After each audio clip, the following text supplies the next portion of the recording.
Welcome back to Grizz Vision. My name is Neil Rule here with Coach Kampe, getting ready for the Golden Grizzlies and Alabama here tonight in Tuscaloosa. And Coach, a very tall challenge. Lots of 5 stars out there for Nate Oates. He's got it cooking here at Alabama. Yeah, he's really done a great job. And, you know, in the state of Michigan, Nate's kind of a folklore story? You know, here he was, coach at Romulus High School, just doing, you know, probably making in the mid-60s. And, you know, living a dream, and within a decade he's the head coach at Alabama, making $3+ million a year. And, you know, every high school coach in Michigan, you know, dreams of having that opportunity. I mean, Nate's such a good dude, and everybody likes him, you know, and he just, it's a great success story. Everybody's so happy for him, and yeah, they got it going here, man. They're top 15 in the country. They got guys that can really shoot it. He's stayed strong to his roots in that he's, you know, runs some dribble drive and flies up and down the floor. He penetrates and pitches, and they shoot that three. Boy, do they shoot that three. You know, Kemp, you look at it too, and it's the usual factors here.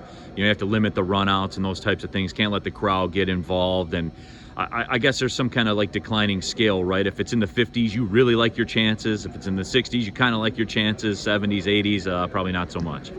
Well, they average 90 a game. If they get to that, it's going to be 90 to 60 or something, probably. You know, we can't let them get to that.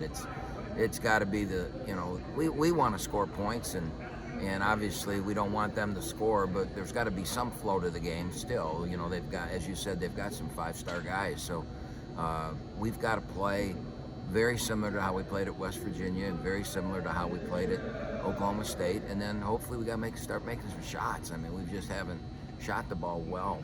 Now, we've played some really good defensive teams, but still we have not shot the ball well other than a half against Toledo. So if we can make some shots, make our free throws and things like that, then we'll have an opportunity.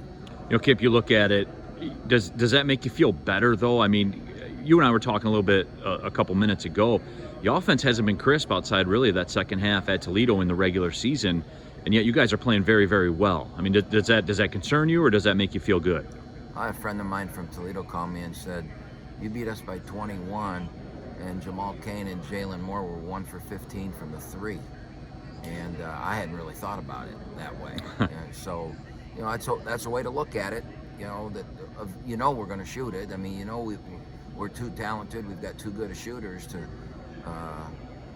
go a whole season like this. But sometimes this runs, you know, there are runs like this where you have a 5 to 7, 8 game period where you can't make shots. And honestly, Neil, if there's a time of the year you want that, it's right now. You surely don't want that in March, and you surely don't want that in the middle of your league season. So I've got great confidence in our guys offensively. Are we an offensive juggernaut? No. But we're a really good offensive team. But it still comes down to what I've said after every game, Neil. If we defend and rebound with the enthusiasm and the effort that we have these first 3 games, we'll be in every game we play. All right, Cam, certainly do appreciate the time. SEC Network Plus on the television side, on the Odyssey app, on the radio side as well. And good luck tonight. Thanks, Neil.